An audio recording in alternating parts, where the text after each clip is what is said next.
Welcome back to the channel, guys. Today we're going to talk about picturing a prison guard from a century ago. What was his job? Was it simple? Really. It was intimidation. His tools were a club, a loud voice, and the sheer force of his presence. His training, pretty much non-existence.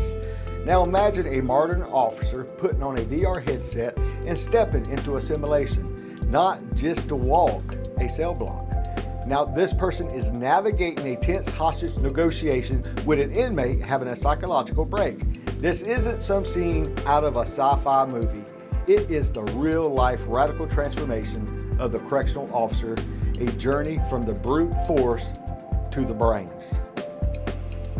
Now the brute force era, for most of history, the person guarding a prison wasn't even called an officer. They were called a keeper or a watchman, and their job was basically just to patrol the yards and hold keys. In the late 1800s, a military-style mindset took over, where the main goal was to break the man's spirit by punishment. Training was completely an afterthought. For over 100 years in states like New York, prisons ran without any form of guard schools. If you got hired, you were handed a uniform and basically thrown into one of the most dangerous places you could even imagine. The system was a powder keg, just waiting to go off. And in the 20th century, it did. Riots exploded in the prisons across the country, showing everyone that the deadly flaws in the system that only cared about physical control. In the 1971 Attica prison uprising was a particularly brutal wake-up call. Prisoners and staff were taken hostage, and the situation spiraled into a violence that left 43 people dead, including 11 correctional officers and civilian employees. It became terrifying, and it was clear that officers weren't trained to de-escalate, communicate, or understand the complex human beings that they were in charge of.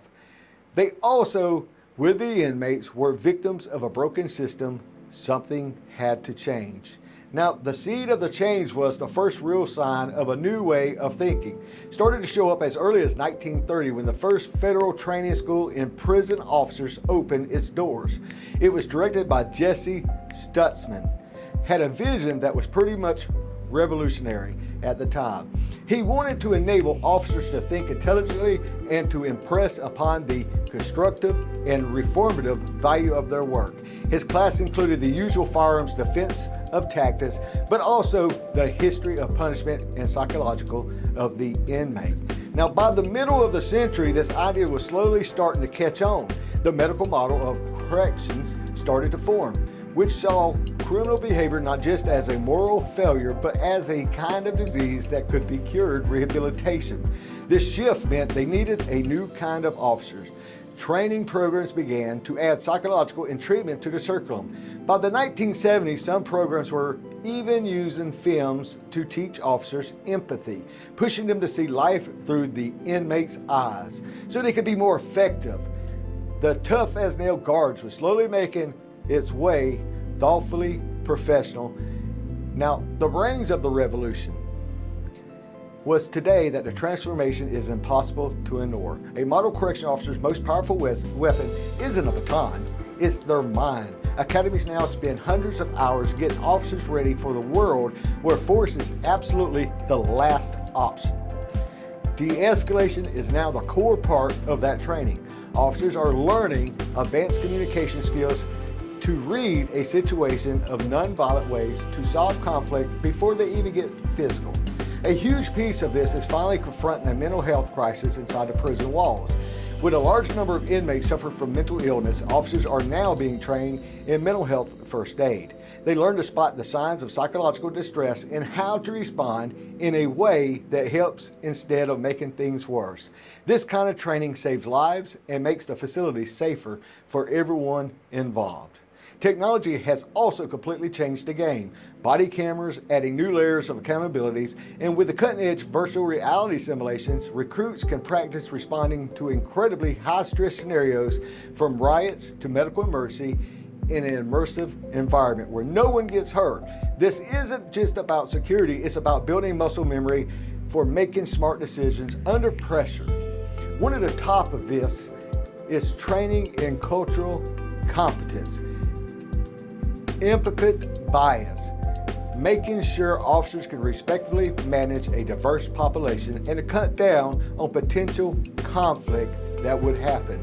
So what do you think about the most important skills for a modern correctional officer? Let us know through your thoughts in the comments below. And if you want more deep dives to how critical jobs like correctional officers have changed over time, make sure you subscribe and hit that ring notification so you get new videos like this. Now, the shift from guards to a correctional officer is much more of a change in title. It's a total reinvention of the job, from keeping people locked up, managing complex human interaction, psychological and rehabilitation. The officer of today has to be a conflict mediator, a first responder for mental health, crisis, and highly skilled communicators. As corrections in the U.S. continues to evolve, many are looking at international models that are heavily focused on rehabilitation. The journey is far from over, but the message is crystal clear. The future of safer, more effective prison doesn't depend on the strength of the officer's arm, but the power of their training and their mind.